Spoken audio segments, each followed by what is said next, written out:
FMCG sector ने भी health, hygiene और वेलनेस प्रोडक्ट्स के दम पर न केवल कारोबार जमाए रखा बल्कि लोगों को रोजगार भी दिया।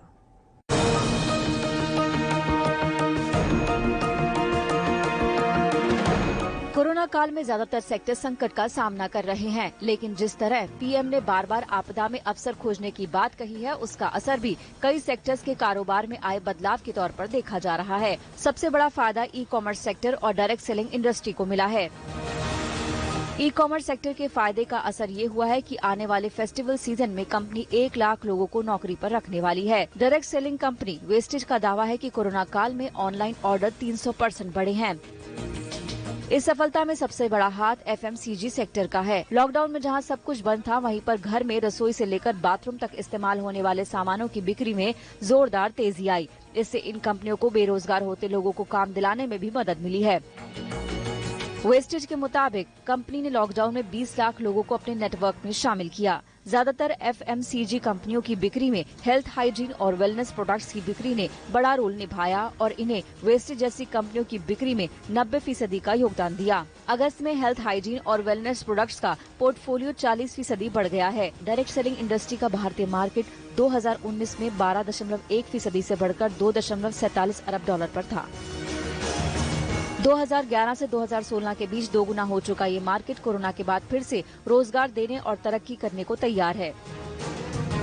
Direct selling industry specially online जो हमारे प्रोडक्ट्स की डिमांड बहुत ज्यादा बढ़ी है, इसके करके ना ही सिर्फ प्रोडक्ट्स के करके लोग इसका बेनिफिट उठा रहे हैं, बल्कि पैंडेमिक के टाइम पे लाखों करोड़ों लोगों ने जिन्होंने अपनी नौकरियां गंवा दी थी, डायरेक्ट सेलिंग इंडस्ट्री ने उनको एक बहुत बड़ी अपॉर्चुनिटी दी है ताकि अपने लिए एक sustainable and viable source of income देख सकें। एफएमसीजी में हेल्थ, हाइजीन और वेलनेस के बाद ग्रोसरी प्रोडक्ट्स की डिमांड भी जबरदस्त रही। लॉकडाउन में तो घर में पकवान बनाने के लिए लोगों ने जमकर तमाम तरह के खाने पीने का सामान खरीदा। पिछले 4-5 महीनों में लोगों ने घर के खाने के साथ ज्यादा एक्सपेरिमेंट किए हैं। रेस्टोरेंट्स डाइन इन बंद थे और सेफ्टी रीजंस के चलते फूड डिलीवरी भी काफी कम हो गई थी।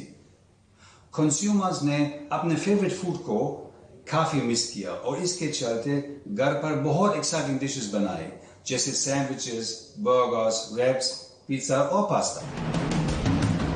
ग्रोसरी की डिमांड का अभी तक ये असर है कि जियो मार्ट से मुकाबला करने के लिए सभी ई कॉमर्स कंपनियां सितंबर के आखिर से दिवाली तक दाल चावल के कारोबार से जियो से टकराएंगी।